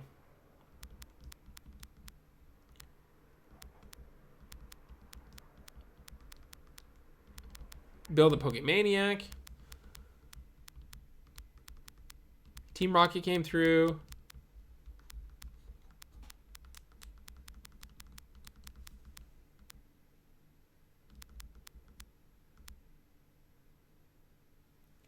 I'm all yawny all of a sudden.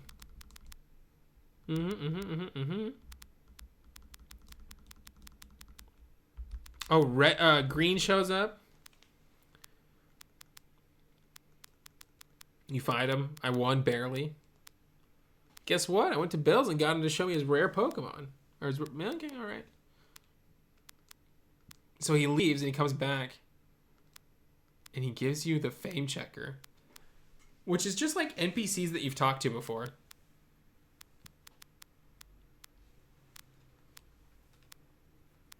You go through this and it ends up being like a recruitment agency for Team Rocket. Which I think is great. I'm speeding through the rest of this. So we can maybe finish under an hour and a half. I mean, like, none of these have takeaways, so that's fine.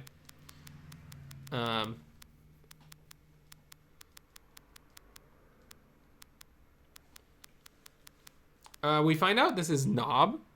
This NPC is Knob, the translator. I think that's awesome. That's him. Oh, in the anime, he's in a suit. But in this, he's like actually like gene spliced with a Clefairy. And he like asks you to undo it. With the cell separator. Some weird thing about like Misty having high hopes for a dating spot. I'm not sure what that means. I had trouble beating Misty. And I think that's it. All right, we're done. How was that? Obviously, we kind of sped through the end there. But like also, I feel like there was way less like revelations later on than at the beginning. Hi. So, we are now at the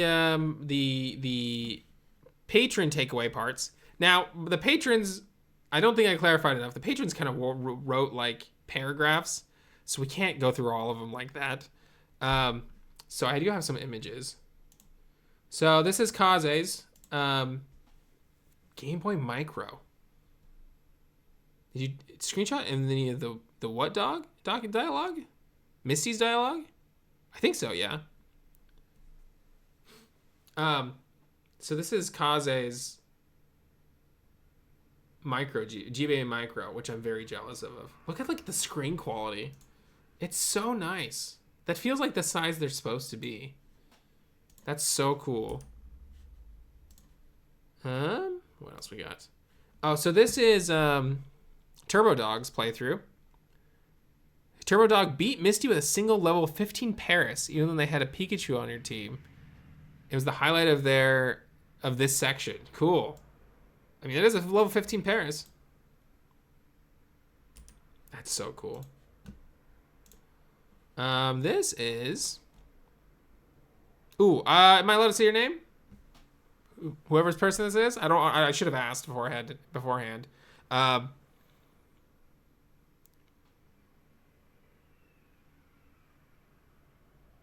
They lost this battle, which I find a lot of value in. I think it's really interesting and good to lose battles. First of all, that means you're like not steamrolling through things, right? And second of all, it's like makes your playthrough more interesting. Is anyone finding shiny so far? Someone did. This says only those trainers who have the policy about Pokemon can turn pro. I wonder if that's like a creed, right? Like it's not like a literal policy. Anyways, so I think they lost the rival battle, which I think is awesome. That's actually genuinely so cool. I love that. You lost that first? That's so cool. I genuinely think that's like way more interesting than winning, to be honest. And then this is Turbo Dogs. So you're allowed to do fan art too if you want. Turbo Dog is playing in Japanese for the first time. So it says Red begins his journey with minimal understanding of the world's language. So Turbo Dog has started way before me. It's probably played longer than me, but is like slow to play because they are also like learning Japanese as they're reading. They're like learning a bunch of new words as they go. I think that's so cool. Look at that. That's so good. Thank you. Yeah. So let's read some of the patron observations. So Adept says the game lays out objectives even before we become a character, becoming a hero and a legend. Help people in need, solve mysteries. So they're pointing out the same things I was pointing out from before, where it's like, oh, they're like, this is the developer's view of what Pokemon is, right? In the Pokedex, they feel even more prominent than types. Oh, the habitats. Yeah, so they pointed out the habitats as well, so we talked about that. The habitats are so interesting. I think the habitats are like, that's probably my favorite Pokedex ever. Bug catchers are just hobbyists. Yeah, so like, again, I don't think it's like leaks. They're not like going for the league. It also just like contextualizes why this is a beginner town of people who suck, right? Instead of it being like literally there just so you can start from like zero, right? Type matchups. Starters don't actually serve an introductory explanation to type matchups. Their types don't come into play in their introduction. Well, yeah, I guess maybe if you were to battle, but I think you can do multiplayer. I think the multiplayer is closed at the beginning of the game. The whole lead up to Brock, it feels like it's leading to the realization that elemental types are superior to regular animals and bugs. Oh, I don't understand what you mean by that. I wish you were in chat. Are you in chat? Adept? I don't think so. Other fun details. People affectionately refer to Oak as the professor. Is his title not recognized? No, I think what they're saying is they're calling him the professor. I think that's the nickname. And, it's got to be some Japanese nickname, right, that they're localizing. I can't confirm multiplayer is close at the start. Yeah. So that is weird. Yeah, I guess you don't actually do anything with that.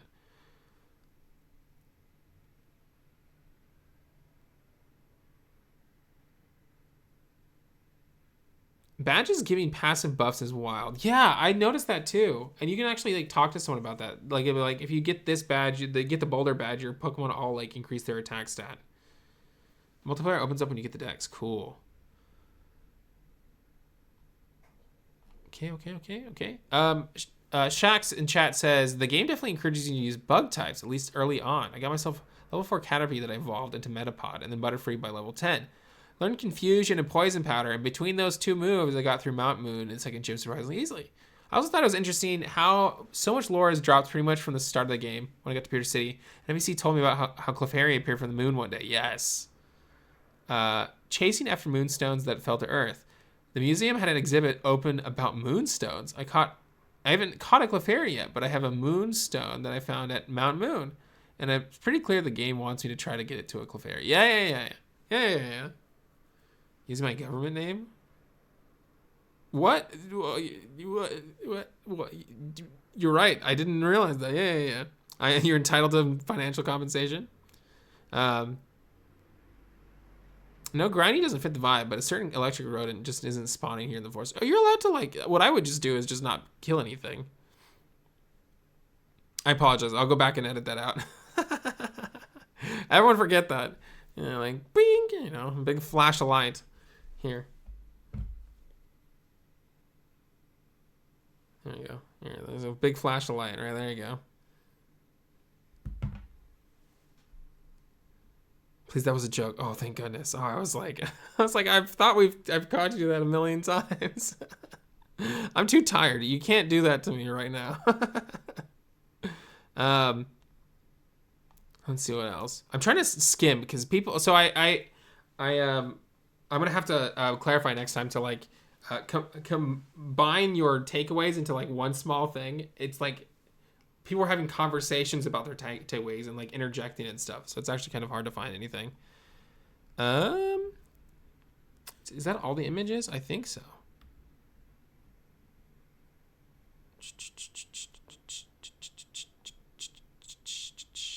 Oh, here's one. Play It Forward Gaming it took a screenshot of what it looks like when you're getting poisoned, which is just interesting looking. This is what it looks like when you're getting poisoned, which is true, I guess.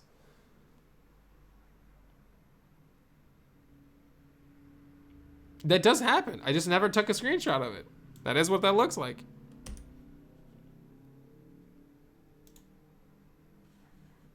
Who is it? Play It Forward Gaming? Okay, all right. That's it. Oh, no. We got a YouTube comment. We got one more YouTube comment. So, chat, if you have anything... Now it's time for your takeaways. Yikes McGee in the YouTube comment says, the only thing I really notice is that playing on a TV makes me feel like I'm going faster. I don't think that's, like, wrong. I've noticed like differences while I'm playing on my TV as well.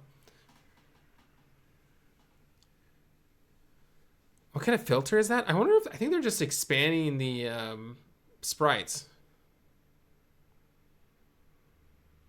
The faces aren't blurred when poisoned, so trainers can still lock eyes to battle. Oh, cool. At least maybe. Yeah, okay, so now the floor is open to you guys. We have gone through the entire thing.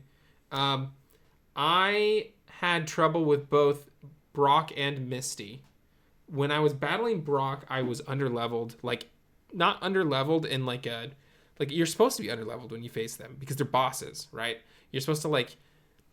You know, if Brock has 2 Pokemon, you're supposed to have 4 Pokemon that are underleveled, but you use them together to beat his 2 Pokemon, right? I was underleveled for even that because I had skipped a bunch of battles. So I took my, like, don't grind too seriously when I should have just, like, battled things, right, as I went along. When I got to Misty, I had trouble with Misty, like, as well. And I was the right level if my Pokemon weren't all weak to Misty. Not only was Misty super fast, kept confusing me, right? But Misty was also, like, one-shotting my Pokemon. Or two-shotting my Pokemon, one of the two. So, like, I actually had a lot of trouble, you know, again, participating in how the game wants you to play, right? Like, I had a lot of trouble dealing with Brock and Misty. You know what I mean? Any thoughts on statuses in the gym? Implying you and your rival are the only ones to ever beat the gym. I think that's just a summarization. I'm sure lots of people are participating. I think that's just like, a limitation of the Game Boy, right? Or like maybe you're just like reading the only part that matters to you, that kind of thing, right? Water pulse immediately confused my oddish naturally. Yeah, and I love that. I had trouble with both gyms. They were like real challenges. I had to use actual strategies. If you guys haven't seen the VODs, please go watch them. It's like genuinely, like if you are playing the game at the pace it wants you to play it at, like you have to actually think about what you're doing. I find it's hard not to think about type advantages. Like when my Butterfree learned Confusion, I tore through poison types because I knew they were weak to Psychic. I mean, it's fine to know that. What I would suggest is like use a different Pokemon. You know what I mean? Like I knew, like right, the area I'm in right now has a lot of grass Pokemon. I know I can use my Charmeleon, but my Charmeleon's already like 4 levels ahead of everybody. So it's like, okay, time to not use that, right? Kind of wondering about Oak saying he's much too old to fulfill his dream of completing the Pokedex. What has he been doing instead if he's still a famous professor? I think he's researching Pokemon because he has the Nidoran at the beginning, right? He's like, oh, the world of Pokemon.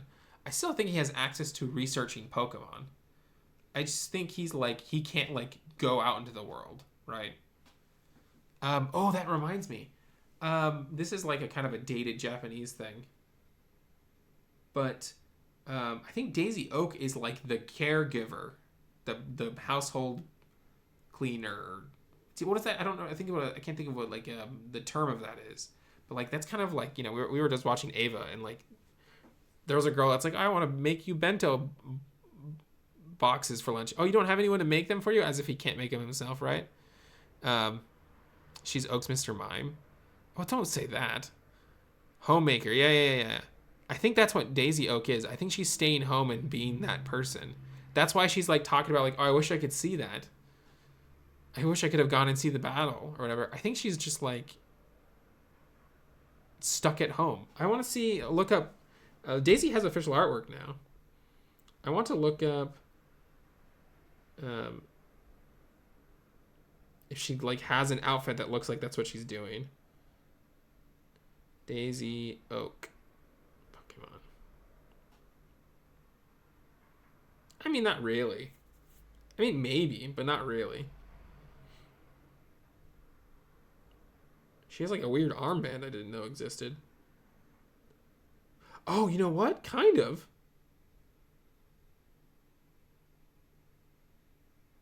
There is old artwork of her that kind of looks like that. Hold on, let me see if I can't bring it up.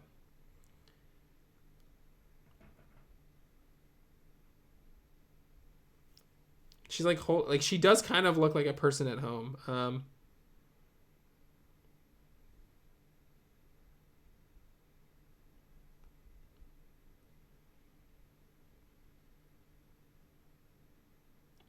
See if I can't. Okay, here's the... Do you see that? It almost looks like she has like an apron thing going on.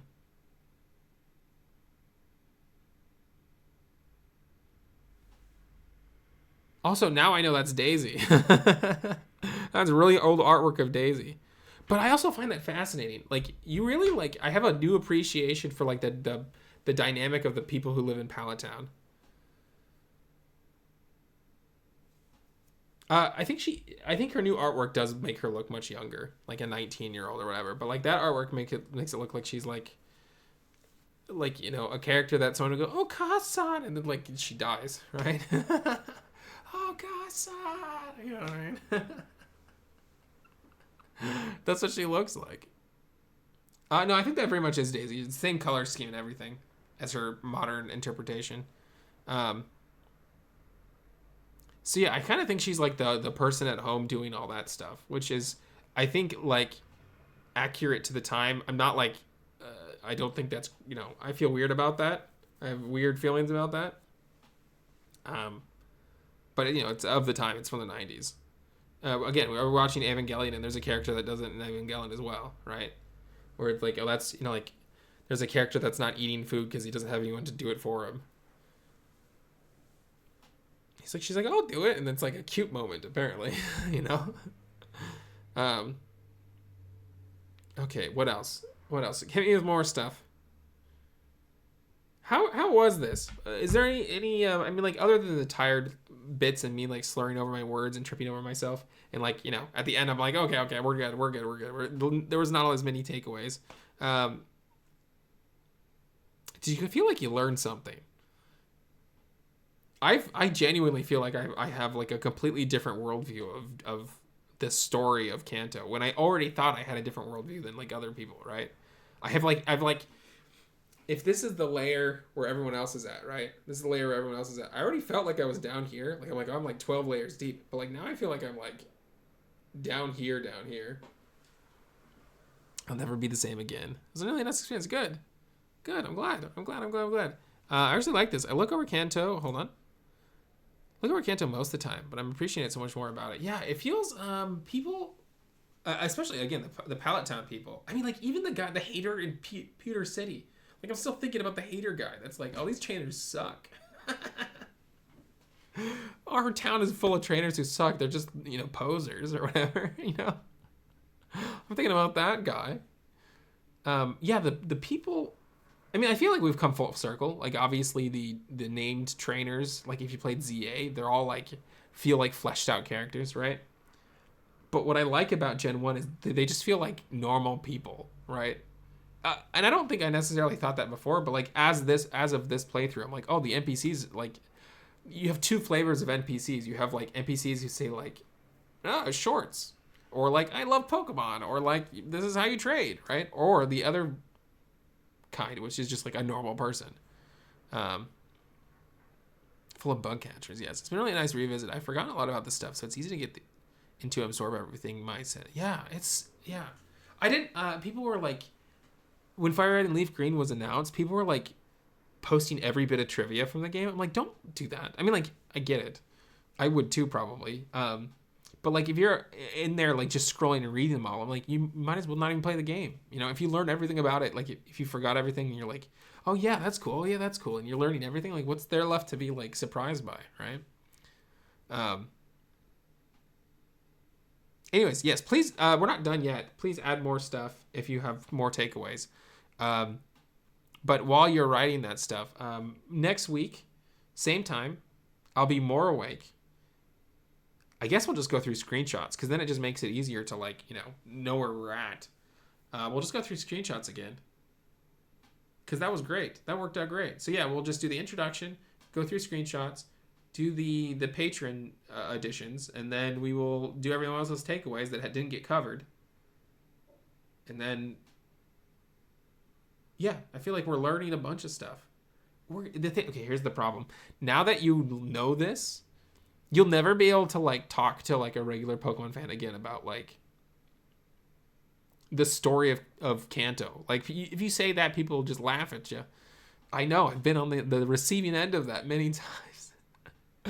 um, it's just like, oh yeah, Kanto has story. In my opinion, one of the best stories because it feels like, oh, this is a.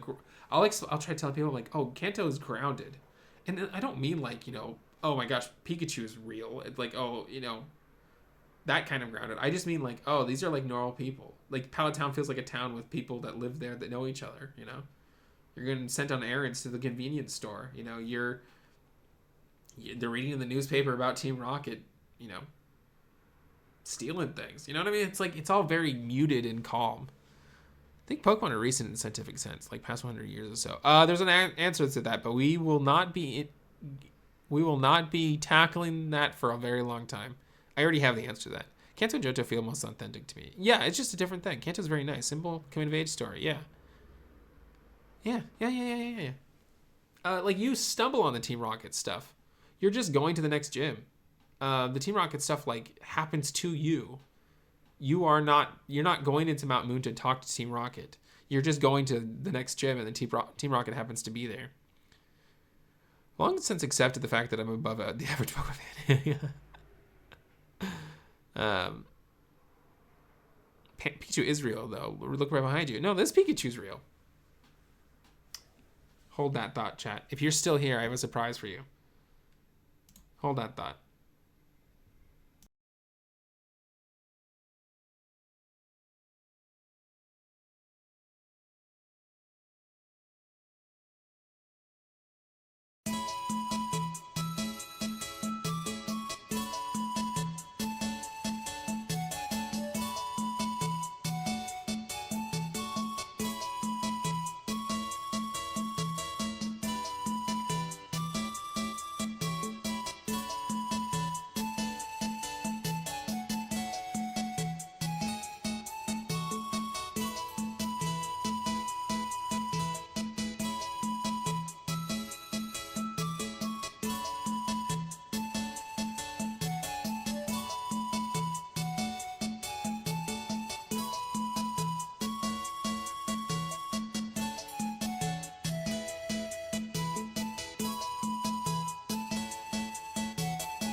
All right, are we still here? Are we still here? You ready for this? Look how tired I look. What do you think I have behind me? Oh, hold on. Hold on. Hold on. Hold on. Hold on. Hold on. Hold on. Hold on. Hold on. Hold on. Hold on. Hold on. Hold on. Hold on.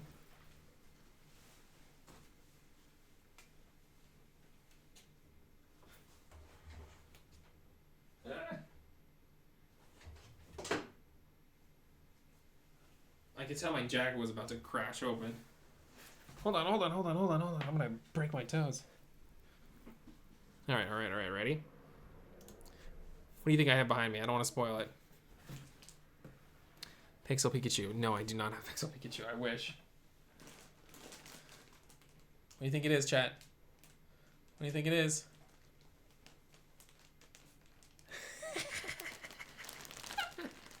Look what I got! It's gigantic!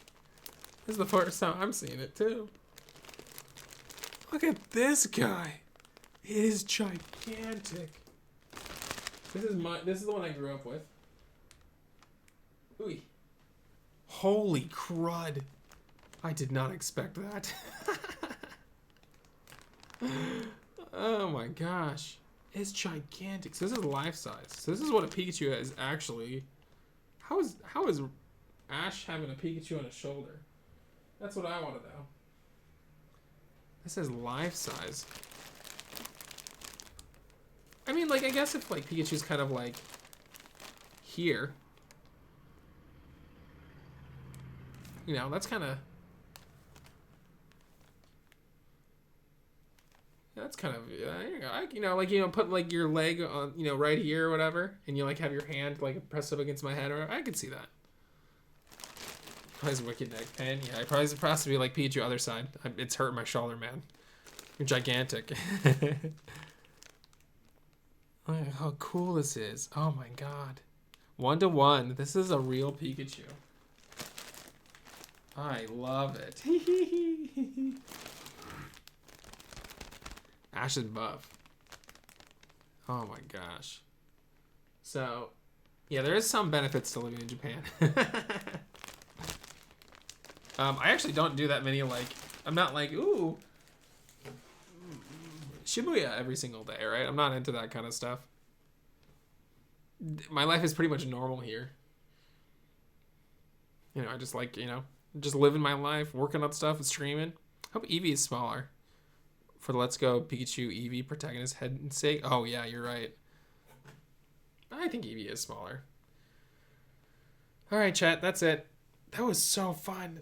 I mean, other than me being tired, I liked that a lot. I learned so much. I recently bought one from eBay. Cool. Now I'm going to Shibuya Crossing for various low reasons. I have, actually. I have done that. But I've been doing that for years. So I'm not, like, over it. But, like,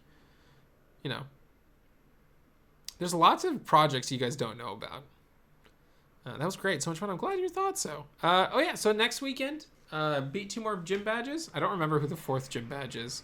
Don't answer. I don't want, if I forgot, that's good. So 2 more gym badges. Save immediately after the gym. Don't grind. Do your best to forget everything you know about Pokemon.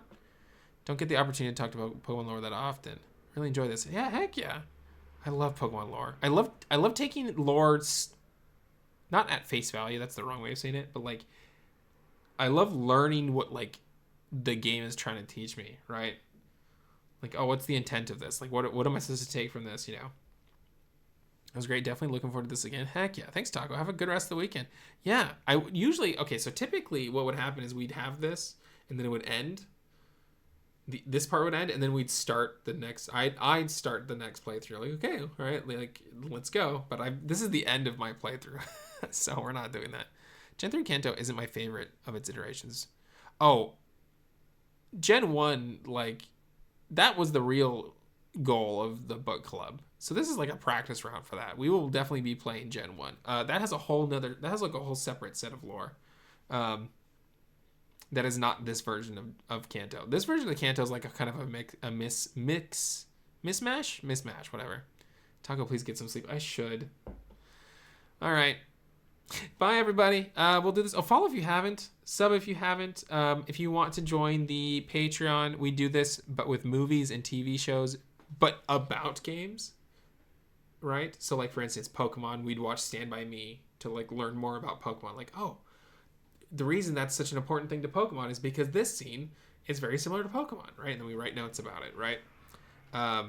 So although that version of the lore, it's called the lore library. The Discord's kind of second place to the book club that we're doing right now. But yeah, join that if you want. We talk about this stuff all the time.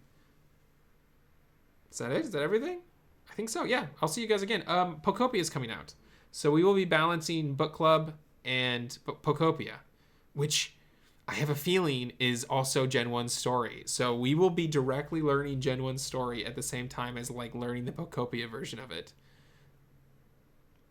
So I'm very excited about that. The only problem is we will not be done with the Gen 1 story by the time I'm like plowing through Pokopia. So I'm worried Pokopia is going to spoil FireRed and LeafGreen, even though I already know all of FireRed and LeafGreen. So that'll be fun. That'll be fun. All right, chat. Bye, everybody. Take care. See you later. Bye-bye. Bye-bye. Take care. See you later. Bye.